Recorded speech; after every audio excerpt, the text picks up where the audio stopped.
Shrajami Hristoham Ikshayaiva Vichoditaha. So, of course, this third line is this acoustically very sweet.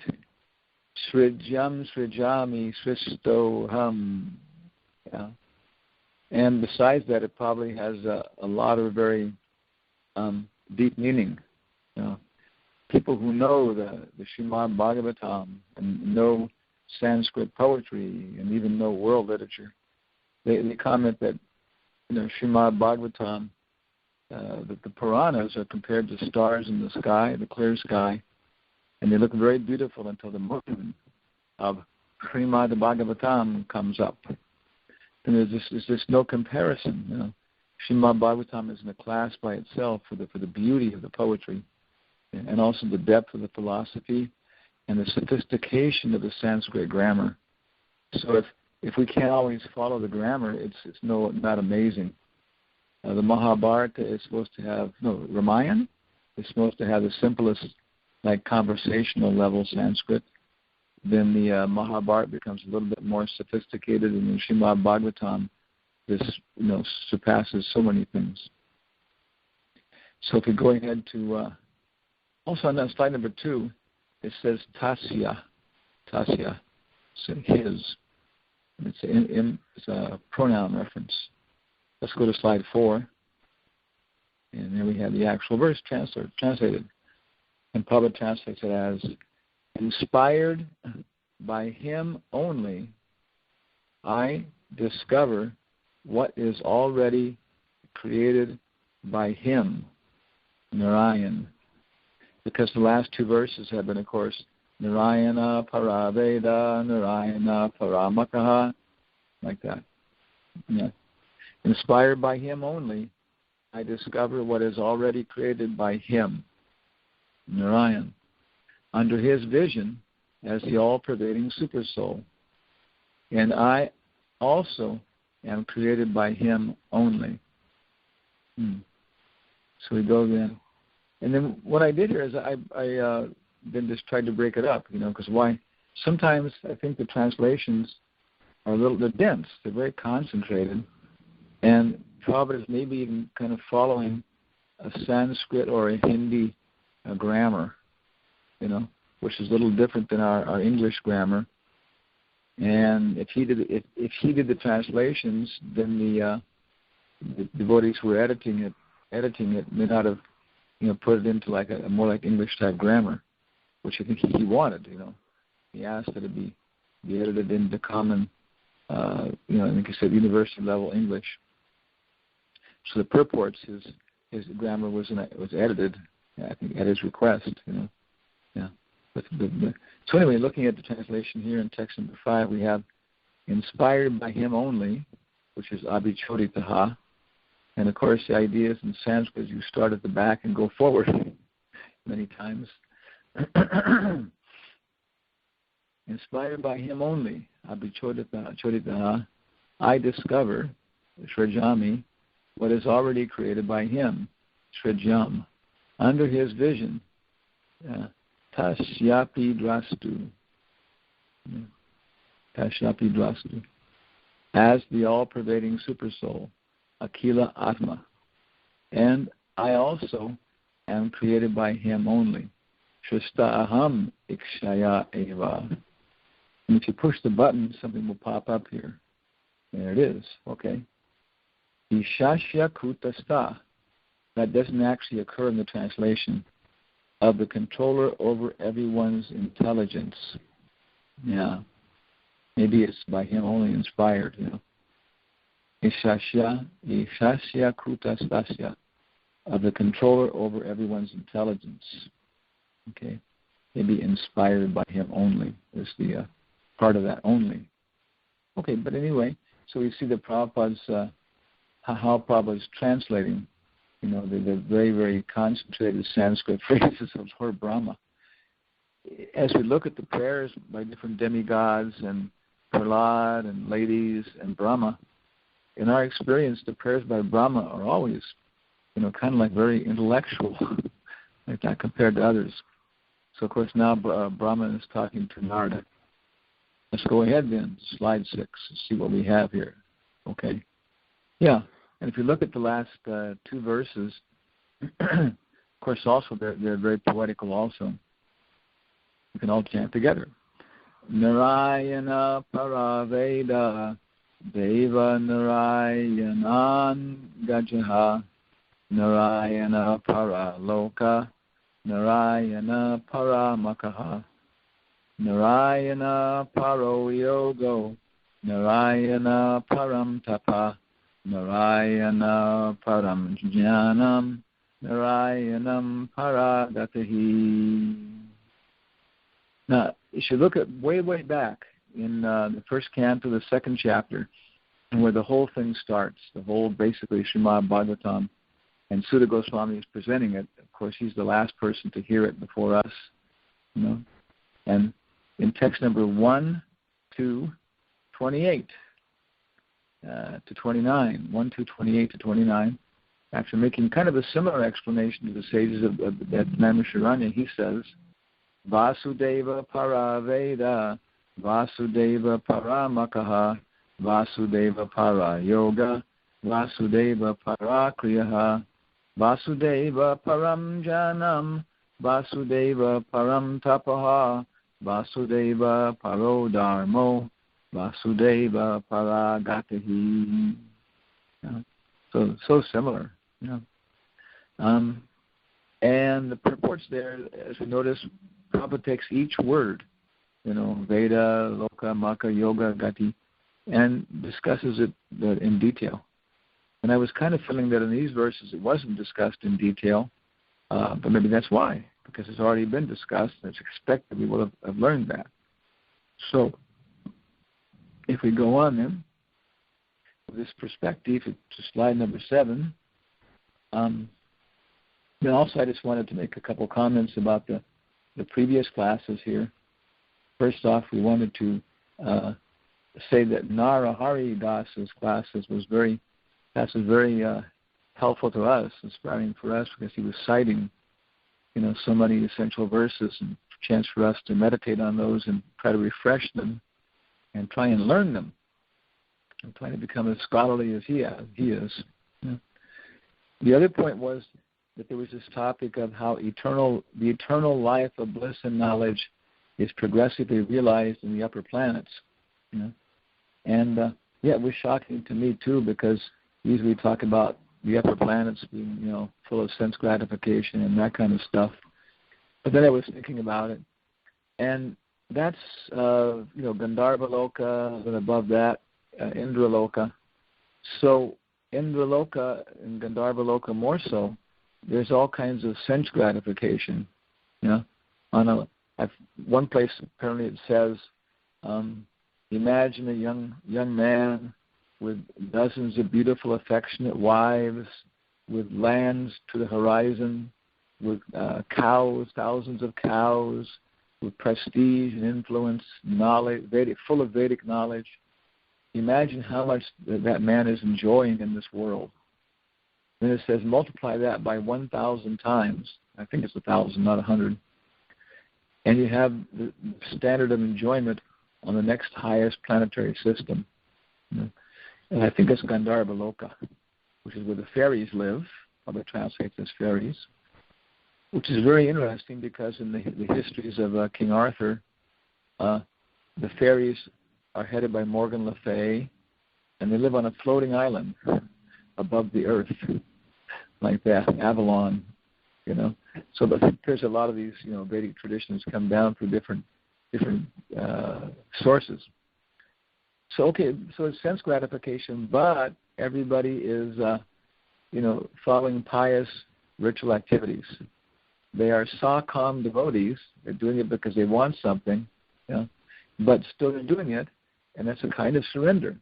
And because we become more transparent, then the Satchidananda atmosphere starts to come through. We start to see it. You know, for example, we don't expect to find a discount cigarette and liquor store in Indraloka. Cheap cigarettes by the carton and Fisher's beer, you know. No, because they're enjoying, more subtle sense gratification, and they're doing it in a very religious fashion, And then Prabhupada even talks about going higher, because above that then is actually, is Maharloka, Tapaloka, Janaloka, and there's no material distress, only a distress from sympathy for those who are on the lower planets, and start to enjoy, very subtle, fine pleasures that, of course, reflect a Vaikuntha atmosphere more and more. The following Prabhupada says, in Brahmaloka, one can actually get the option of going to the eternal Satchidananda atmosphere, So variety of things, But I was thinking, it could be that, they are manifested, to some degree, And as you go higher, and the idea is basically to go like that and leave the material world. That's the normal course. Okay, that was thoughts we had. So slide number 8, then is today's purport in this perspective. Even Brahma, the creator of the universe, admits that he is not actually the creator, but is simply inspired by the Lord, Nārāyaṇa. Yeah, okay. What we got here? And therefore creates under his superintendence those things already created by him, the Supersoul of all living entities. Two identities of a soul, the Supersoul and the individual soul, are admitted to be in the living entity. Even the greatest authority of the universe, by the greatest authority of the universe. The Supersoul is the Supreme Lord, the personality of Godhead, whereas the individual soul is the eternal servitor of the Lord. So it's kind of a very, basic anti-Mayavadi, anti-Nirvishesha Shunyavad, anti-Nirvisheshavad declaration. The Prabhupada's, drawing that conclusion from Lord Brahma's statements like that. Because that's Lord Prabhupada's mission, Nirvishesha Shunyavadi Paschatya Desha Tarine. So at the very beginning, there's two souls like that. And one is the creator, and we are a secondary discoverer. Okay, slide number 9. Abhichoditaha srijami, abhichoditaha srijami srijam. Now then Prabhupada starts to talk directly about the words in the purport. The Lord inspires abhichoditaha, the individual soul, to create srijami, what is already created by the Lord, srijam.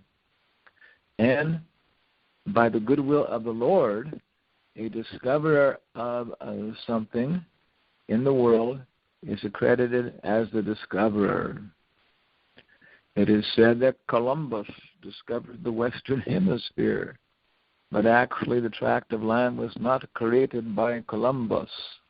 The vast tract of land was already there by the omnipotency of the Supreme Lord, and Columbus, by dint of his past service under the Lord, was blessed with the credit of discovering America. So someone pointed that phrase out to me, by dint of his past service unto the Lord. So it's a very curious thing. Like, was there some particular specific service that, Columbus did, which allowed him to get this award like that? Next slide, please, number 10.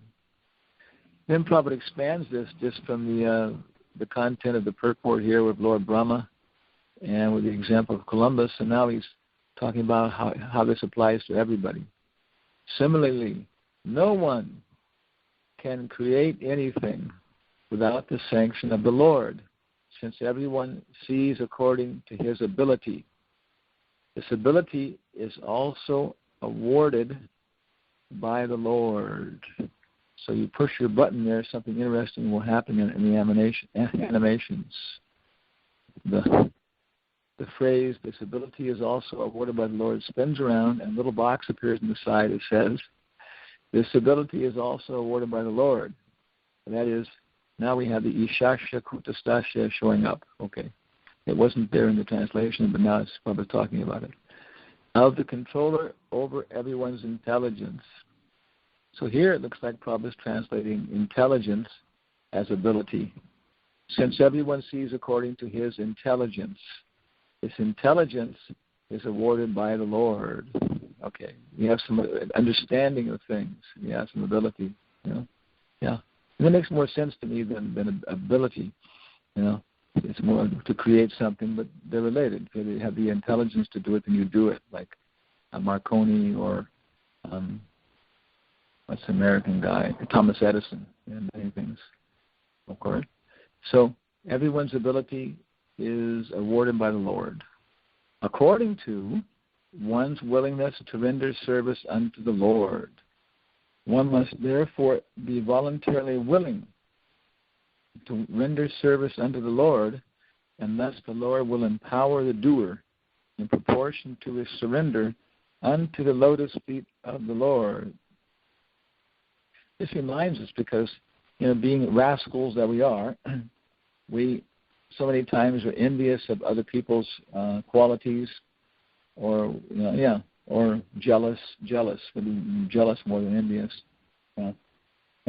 And one place we were struck by a purport where Prabhupada says, if we don't offer respects to anybody because of their intelligence, beauty, strength,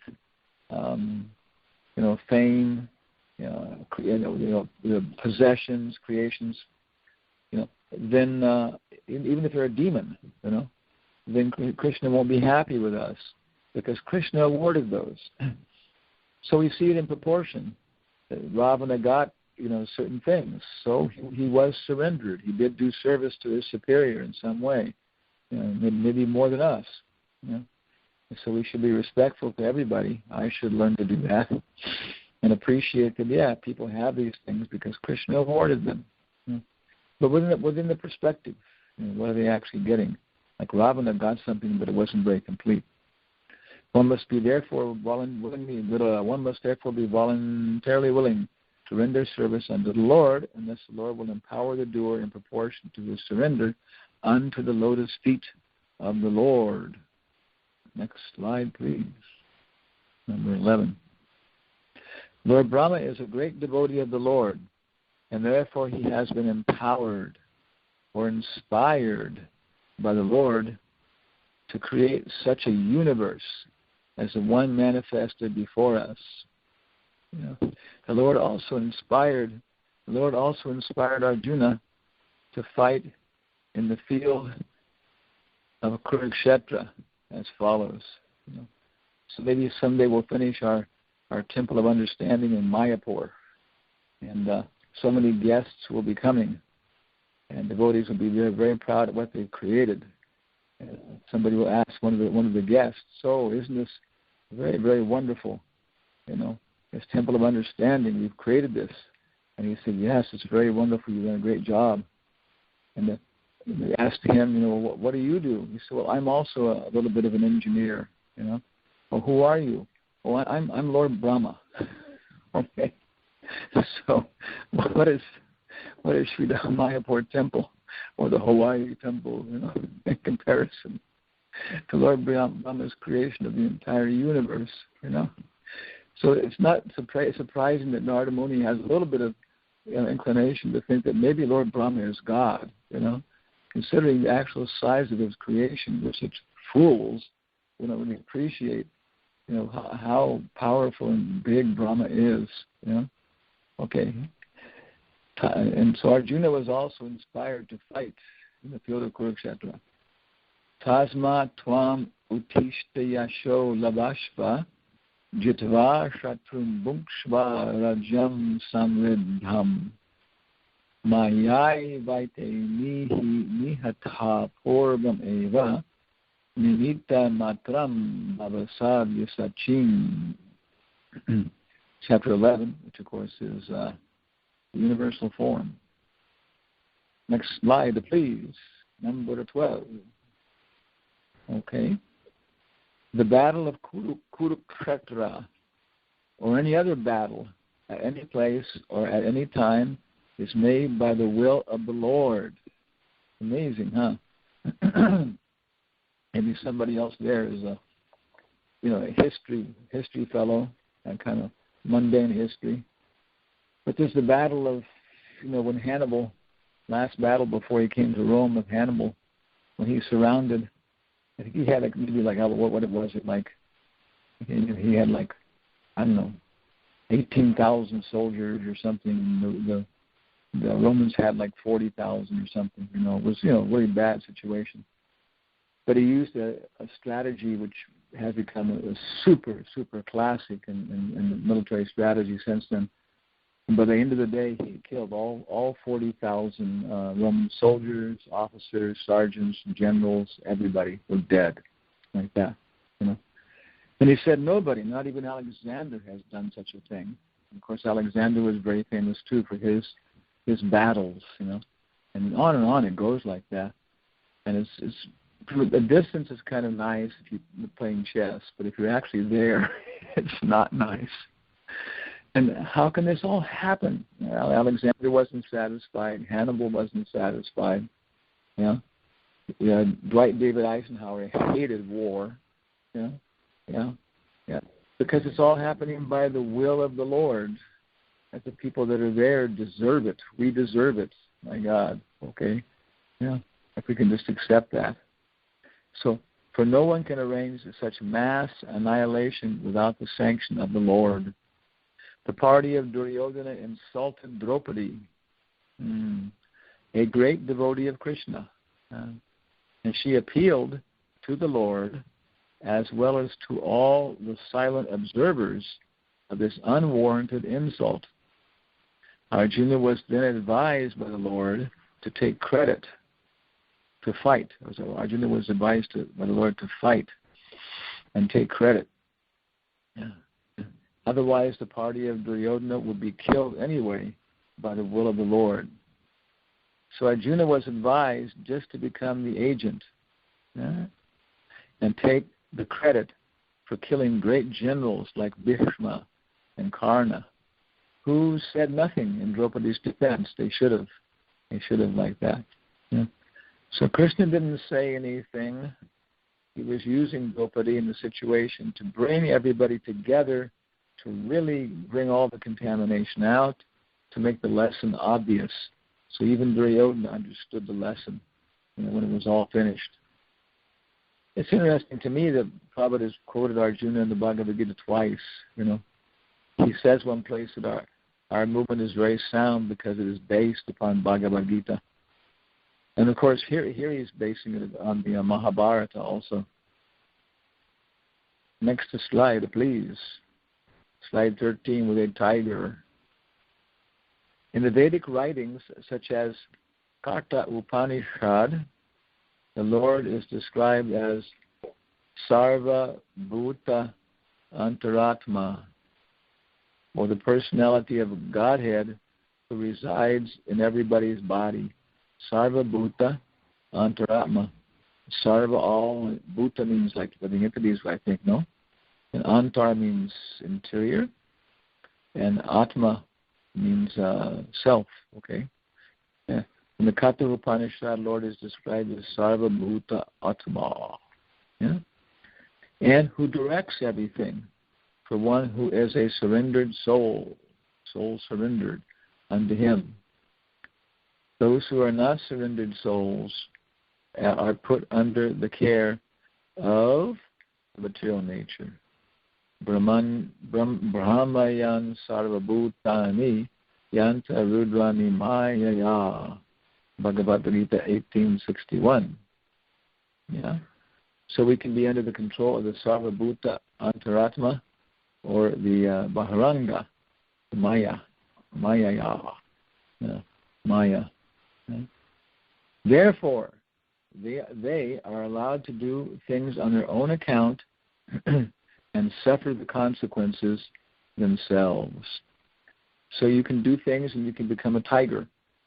But tigers have worms in their intestines, they have fleas, and nobody's running into their mouth, so sometimes they have to go days, without without eating. And actually, really, to kill another creature like that, you almost have to be crazy with hunger, like that. So it's not really a happy life. And you suffer the consequences for becoming a tiger. And slide 14 of 21. Devotees like Brahma and Arjuna do not do anything on their own account. Yes? Yeah. But as fully surrendered souls, they always await indications from the Lord. Therefore, they attempt to do something which appears very wonderful to ordinary vision. So we have a picture of Hanumatpresaka, thus setting fire to all of Lanka and harassing all of Ravana's followers, which was very wonderful to ordinary vision. And then slide 15. One of the Lord's names is Urukram, or one whose actions are very wonderful and beyond the imagination of the living being. Soul. The actions of his devotees sometimes appear very wonderful due to the direction of the Lord, Urukram. Beginning from Brahma, the topmost intelligent living being within the universe, down to the smallest ant, every living entity's intelligence is overseen by the Lord in his transcendental position as the witness of all actions. The subtle presence of the Lord is felt by the intelligent man who can study the psychic effects of thinking, feeling, and willing. And that's the end of the purport. And Prabhupada kind of finishes it off with an enigmatic phrase. And I was just thinking, actually, that may be an introduction to the next verse, like that. It's interesting. So an intelligent man is Buddha. Buddha is an intelligent man, and Buddha says, don't be absorbed in your sense objects, the senses, or even the mind. And so, of course, the mind is what thinks, feels, and wills. Feeling we take as emotion, but actually the way it's being used here is evaluation. We think about something, and then we accept it, or we reject it. Okay? And then once we accept it or reject it, then we will to avoid it or to approach it. So that's the mind. The mind doesn't have any intelligence. The mind is just like a robot, a CPU on a computer. So an intelligent man, somebody who's on the intellectual platform, like that, Socrates, maybe Confucius, although he had a lot of meat. They can see the mind. Descartes, very famous phrase, cogito ergo sum. Let's go next slide here, number 16. And then we have a very intelligent fellow. The subtle presence of the Lord is felt by the intelligent man who can study the psychic effects of thinking, feeling, and willing. And if you can't see it, we found a very, very intelligent chimpanzee who was thinking this last phrase. I guess maybe that's like us. I'm trying to understand what it means. So Descartes' famous phrase was cogito ergo sum. I think, therefore I am. Because he was sitting and looking at his fire in his fireplace. I'm not the fireplace. I'm not the eyes. I am the thoughts. I am the real essence of what makes me exist is my thoughts. Cogito, cognition. So was he coming to the platform of a Jnani like that, Jnanamaya, or was he still on the Monodharma? At least he was kind of aware of his thoughts, but he was still closely identifying with them as being his life. So somebody who can study the psychic effects of thinking and feeling and willing is a very detached person. And on that level, then we begin to see that there must be a Paramatma. There's one famous verse, and I've forgotten where it is, maybe first or second canto here, where Prabhupada goes through this Sankhya Yoga. The Ashtanga Yoga means like these, sitting postures, all these things. The Jnana Yoga means like what we're doing now, like just, talking about it, analyzing it, considering it seriously, and then just dividing it all up. And then we see, So by doing this Sankhya, we see that, I'm not supplying the automobiles. I'm looking out the window now, and there's 1, 2, 3, 4, 5, 6, 7, 8 moving automobiles. There's so many more parked over at Toots for lunch. Yeah. And I'm not creating them. Yeah. So if we get back to the intelligent level, then we can also come to this realization, hey, I'm not creating these thoughts. I'm not thinking. And so maybe somebody realizes that. Other than that, when the thought comes, he thinks that he thought that. I thought that. And therefore, he identifies with the thought. He identifies with the reaction of the mind, accepting, rejecting, and he identifies with the will. I will have that cake, Yeah. But somebody else realizes, no, that thought came. I don't want to think about that. There's a nice Theosophical Society bumper sticker which says, meditation is not what you think. Think about it. Meditation is not what you think. At least they came to that platform. But that's just Jnanamaya. And beyond that, of course, is Anandamaya, and Anandamaya has so many varieties. So let's go ahead here to slide 17, see what we have. Oh, okay. We have a nice kind of Buddhist temple in the Himalaya Mountains. And let's go inside. Slide number 18. Whoop. Here's walking down one of the columns now. If you've got the graphics here, it's nice. Under a banyan tree. Let's go a little more. Whoop, whoop. Next slide. And number 19. Oh, so inside the temple is the Buddha. Like that. So Buddha, it's really mystical, and you can really get caught on this level of being Lord Brahma, being Buddha, and just on the intellectual platform, the Buddhi platform, and it's almost inconceivable pleasures of the mind. It's one Nobel laureate was talking about that. The almost inconceivable pleasures of the mind. But once we're aware of that, then we realize this is still a reflection of the Satchidananda atmosphere. And we have to go beyond that to the Paramatma, who's supplying all this.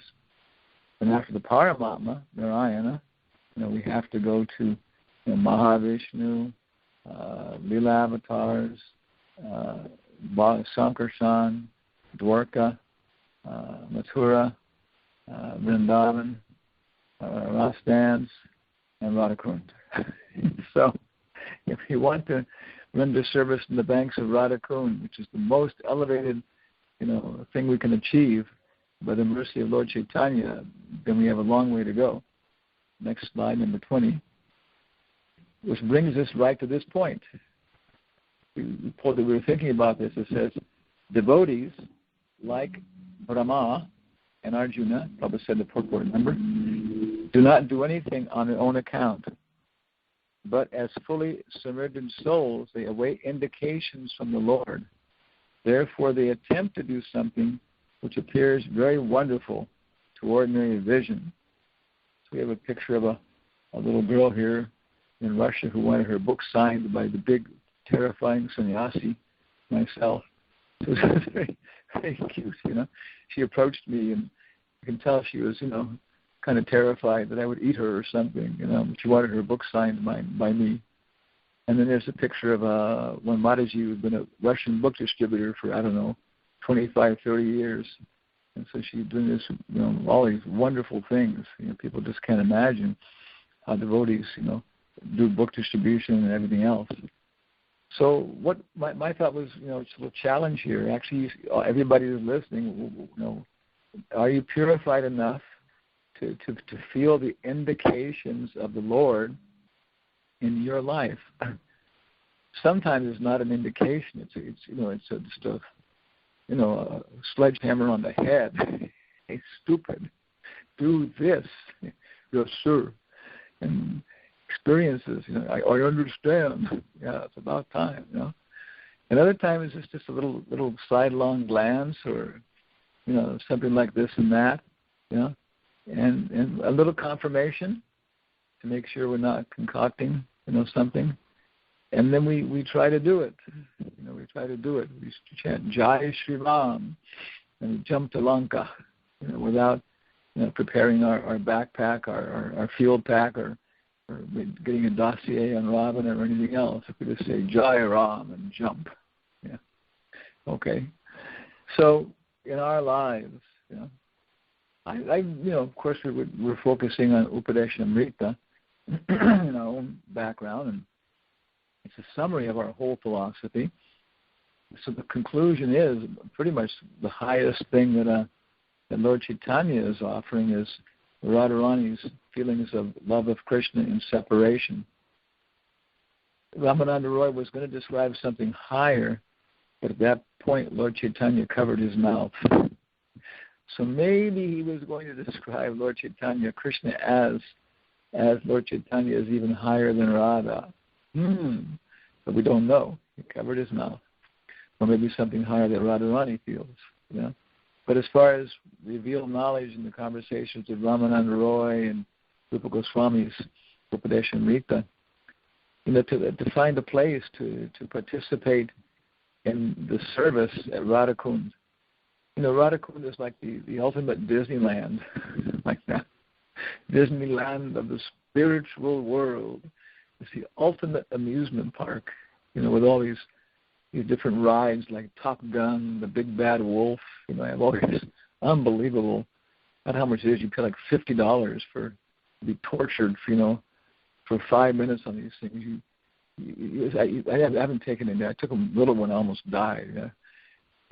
Top Gun or something. Maybe like 20 people are 4 wide, 5 long on the thing, and you all get in there lying down, holding onto something. And the whole thing takes off, and maybe you'll slowly go to the top, and you'll drop like 5-story drop, like that, straight down almost. And people in front of you, I guess, vomiting. So the first guy vomits is a guy's to the experience. You hit the bottom and go back up and do a full thing this way on your back and everything else. So Radhakund is like that. It's Kalola Magna Muhur. The Goswamis were drowning in the ebb and the flood of the gopis' love for Krishna. So we want not for our satisfaction, because that's what Krishna likes the most. He has a lot of other things to do. He has to come to the material world to take care of people. He has to expand himself, But when he gets a break, he likes to go off and sneak off from Jatila and everybody else and meet the gopis and play at Radhakund, whatever they're doing there, with their Legos or whatever they have going on. So but it takes a lot of work to maintain a place like that, So what kind of service aspiration do we have? Maybe something is practical too, to be able to reduce our sleep by getting a little bit more purified eating and more intense stimulation from the higher holy names, more pure life. Okay, that's the end of our slideshow here, 21. Thank you, AGTSP, www.jairam.us. So any complaints, comments, suggestions, Hare Krishna. Okay, Maharaj, I have unmuted everybody. Thank you for a very nice class, giving us a real understanding of the verse and the purport. Anyone have any questions or comments? Maharaj, I was thinking, could you connect like 15:15 from me comes knowledge, remembrance, and forgetfulness to the perception of the subtle presence of Krishna? Probably, but it would probably take a little time of contemplating the whole thing. But I think your suggestion is there. Vedais doesn't go. Savasha Chaham Hridi Sani Nisto. Hridi means the intelligence, the buddhi. Isasto Mata Smitir Jnanam. Bacteria Jnanam. which also means the intelligence, like that too. Apohanam Cha. So that's a little bit more, because what I was talking about, I think, was more as how Krishna is logically. The hand of Krishna is there in the mind. You can see the hand of God, but by the fact that thoughts are coming and the mind is doing these things, there must be somebody. This is what Prabhupada says in the purport. There must be somebody who's supplying these thoughts. So therefore, there must be another soul besides me, like that. And I would say then that if you don't want to, what happens is that, for example, that what's the beer? I'm not a good expert. It's Budweiser or something, They have some really interesting advertisements. Really interesting. Spuds McKenzie was the guru. He's called the guru. It's called the guru of good times. He's a dog, pit bull, a stupid-looking guy on earth, and he was their mascot for a while. Spuds McKenzie, the guru of good times. And I think it was them. Lately they had one. They showed this guy, like big kind of gross guy, holding up a mug full of foaming Budweiser and saying, "Whoa, why ask why?" Right.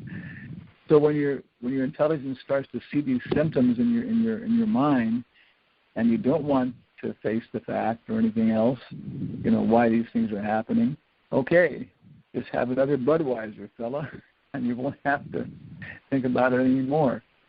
So that's what I would say, that Krishna, he actually takes away the smarnam. He takes away the contemplative ability, and on that level, and has us contemplate the gross objects. And the gross objects, then he's not manifest very much at all, Although he is, taste of water, fragrance of the earth, but much less.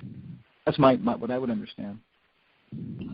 In the mode of goodness, it says that all the gates are loomed with knowledge. Is that also relating to that? We can see, according to karma, that these thoughts are coming, but it's not actually me. It's the karma, like 14:22 through 25. The one who's unattached to. List all those things about the different modes of nature, how he's indifferent or neutral to everything coming and going. So he has to be observing that from some other location, because he's not in the forest, he's above the forest, so he's seeing the trees. So I was thinking that was relating to once you perceive that these things were coming on their own, what are they coming from? This is Krishna's network of how these different potencies are working. Then you would get to that 1426, Brahma Bhuya Pakopati. Anyway, that was just a thought I had on that. No, it's exactly the same thing.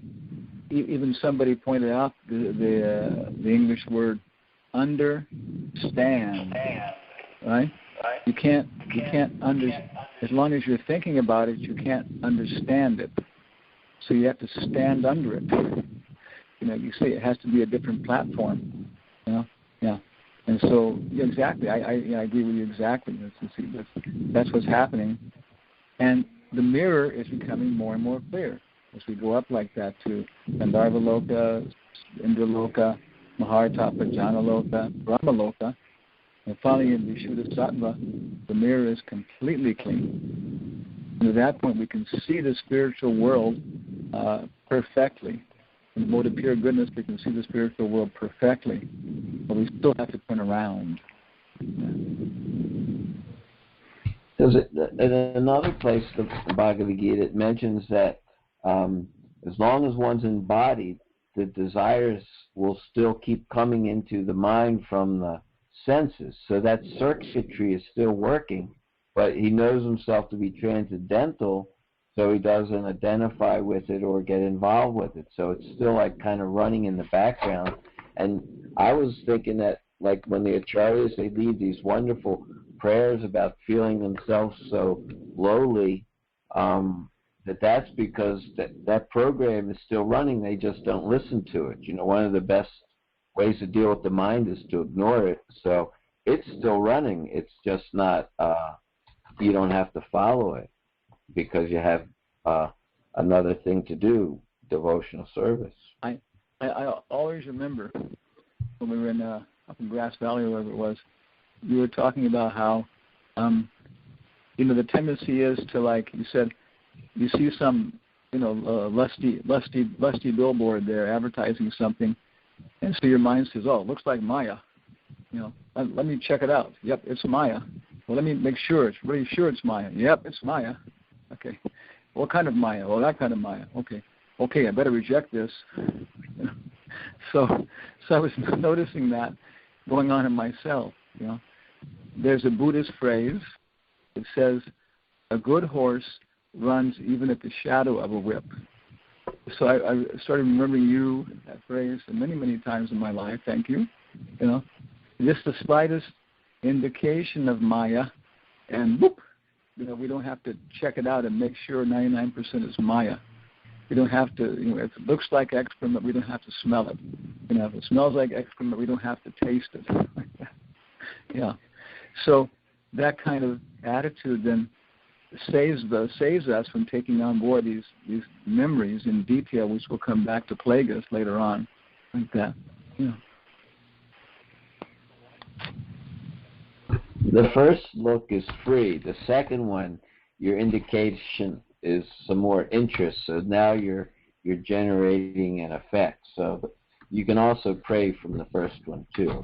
You can use that for an opportunity to Buddhipon, to remember Krishna and reestablish your vow. Jai. Maharaj, forgive me for my dullness, but I still don't quite get it. How can you perceive the Supersoul through the actions of thinking, feeling, and willing? Because it's a purport. I think it's talking about maybe Rishabdev or something, and he was Nārāyaṇa. It's like the incarnations. Maybe it'll occur in this second canto, and I probably have it in my notes someplace under ABC Index. And the devotee pointed it out, and it's where Prabhupada goes through all the different levels of the Sankhya process. I'm not the sense objects, I'm not the senses, I'm not the mind, like that.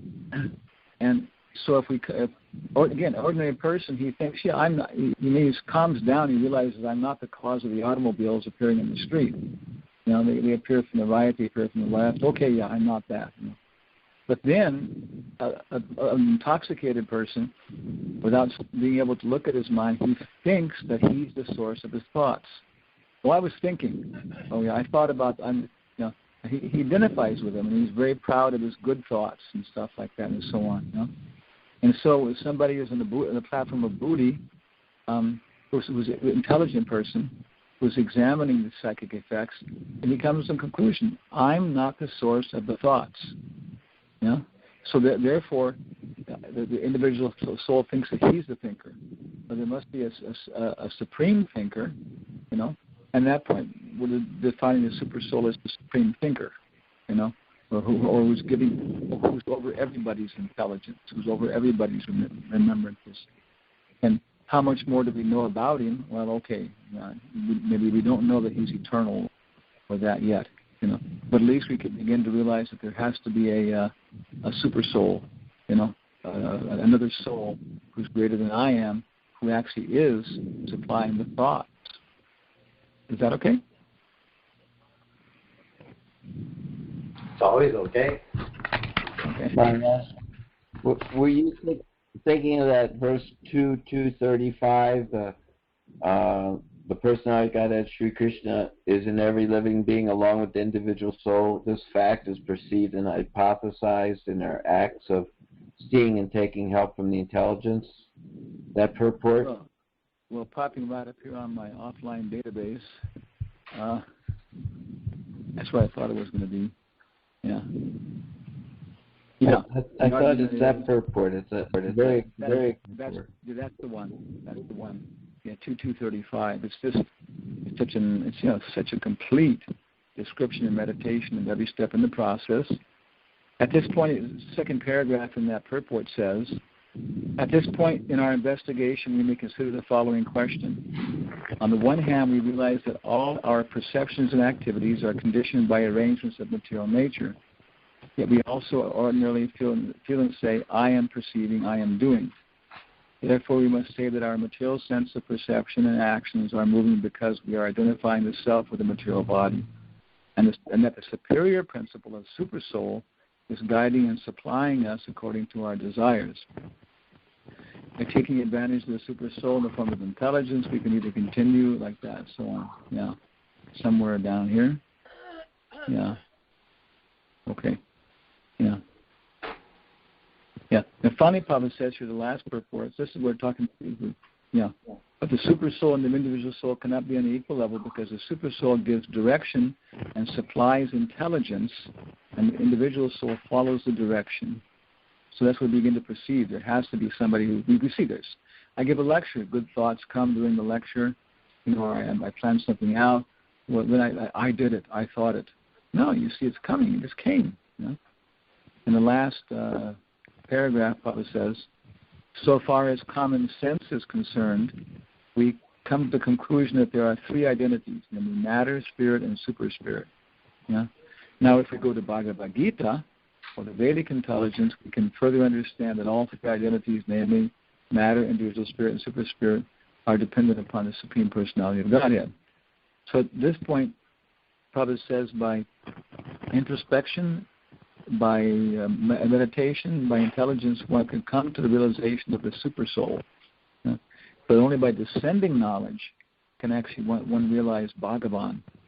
Sat Chit can be realized, but to realize Bhagavan, then you have to have descending knowledge. So someone like Socrates can feel the presence of the Supersoul, but Supersoul is not Bhagavan. Supersoul is Sat Chit. There's no Ananda. You can't have a rasa with the Supersoul.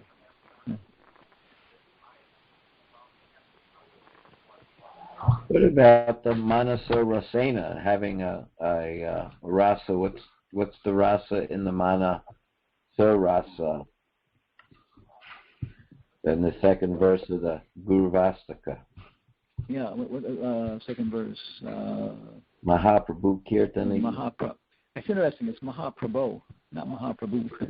Okay, thank you. No, because the difference is Mahaprabhu means of Mahaprabhu. It's a subtle thing. Mahaprabhu Kirtana, the Kirtana of Mahaprabhu. Mahaprabhu Kirtana Nritya Gita Varitra Madhyan Manaso Rasena. So the mind becomes enlivened by that rasa. But the rasa is not coming from the mental level. It's not coming from the super soul. It's coming from our realization of Mahaprabhu. Premanjana Charita Bhakti Vilochanena Santa Sadaiva Hridayeshu Vilokayanti Yam Paramatma Yam Shama Sundaram. Because he's got his purified vision, he can see through the super soul. To Shama Sundar, you can see that the person who's handing you the letter, is Krishna. Somebody else just sees the hand, like that. So there's got to be somebody connected to the hand, but who is it? I don't know. But with purified vision, you see through the super soul. The super soul is just the hand of Krishna. And so all these things happen with the body, playing kartals, with the mind involved in the meter and the accent and the pastimes. And then we go through those to Mahaprabhu, and then our mind becomes enlivened, our senses become enlivened, and every gate becomes illumined with knowledge, when we engage in the kirtan of Mahaprabhu. Maharaj, I know it's late. Hello? I lost your voice. I was going to ask one more thing.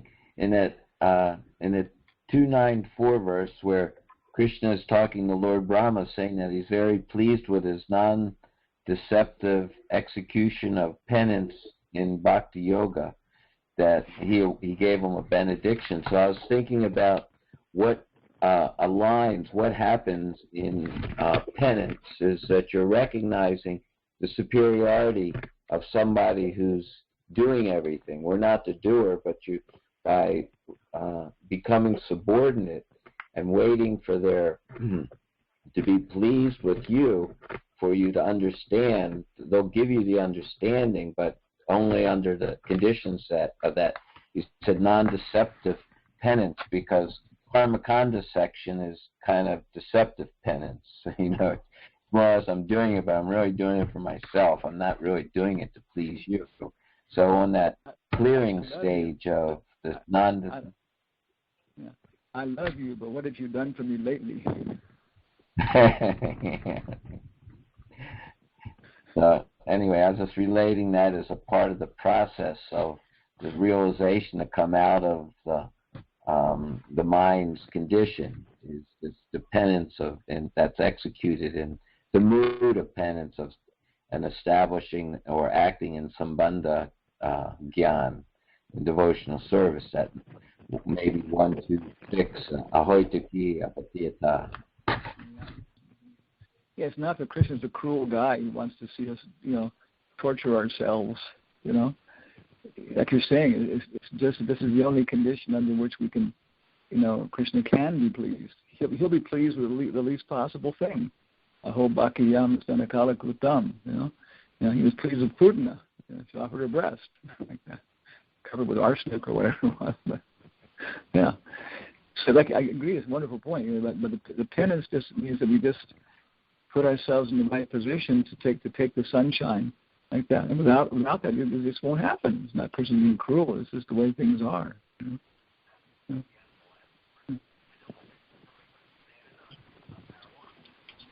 Maharaj, do you? Yes, sir.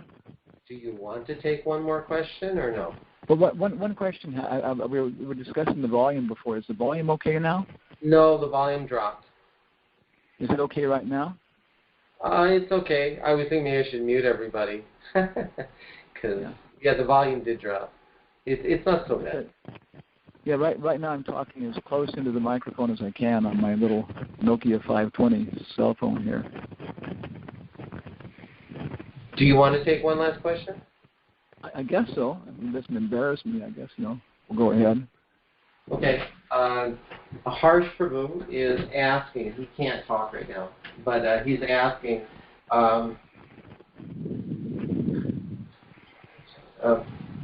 that the Supersoul talks to the intelligence. Is that correct? If yes, how can he be the source of thoughts? One time Prabhupada defines the Supersoul as form direction. Form direction from the Supersoul.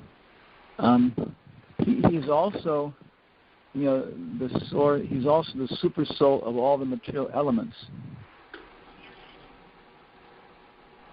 Okay, we got that. It's complicated. This is why we do Bhakti by Bhava, because in Bhagavad Gita you get the basic principles, and without those, how can you go ahead to the next level? Then in the first canto, it's not discussed hardly at all. The second canto and the last 2/3 really gets into a lot of creation and cosmology and like that. And then it's repeated in the third canto in the beginning by Maitreya to Vidura in great detail. And then when Kapila is talking to his son, to his mother, Devahuti, then he also goes into it in pretty elaborate detail, Then after that, I think it occurs some, but there's a lot of actually. That's what's the surprise. God, it was like a big universe, and so a lot of different levels, which detailed functions are carried out. So reading it and myself also developing my understanding, Prabhupada calls the Garbhodakshay Vishnu and Kshirodakshay Vishnu both super souls. But Garbhodakshay Vishnu is a super soul, I think, of all the elements, the fundamental elements of material nature. He's the soul, the super soul that kind of is there that makes the whole thing work, And Kshirodakshay Vishnu is the extended super soul that occurs within each individual and each atom. So where are they coming from? So at every level, the super soul is there, and without the super soul, there's no universe. And everything is the Mahatattva, which is intelligence, but then the intelligence gets divided into, mind. The mind gets divided into space. Part of the space becomes color. Part of the color becomes texture. Part of the texture becomes taste, and part of the taste becomes fragrance. So fragrance is just a part of intelligence. So then ultimately the super soul, as time, is evolving all these elements like that. And so he's the source of everything ultimately. But he's perceived, more specifically from his intellectual level. He's less covered. Pretty much, that's where he is. If we go beyond that, then we have to come to Mahavishnu. And so with Mahavishnu, there's a possibility of a rasa, Shantaras, like that, and we can stay out in the material world forever then in Shantaras. So that's what I understand. Harsh is a PhD candidate in Mumbai. He's studying to become a thermonuclear physicist. He's going to make sure that the Chowpatty temple is the first temple to have an ICBM.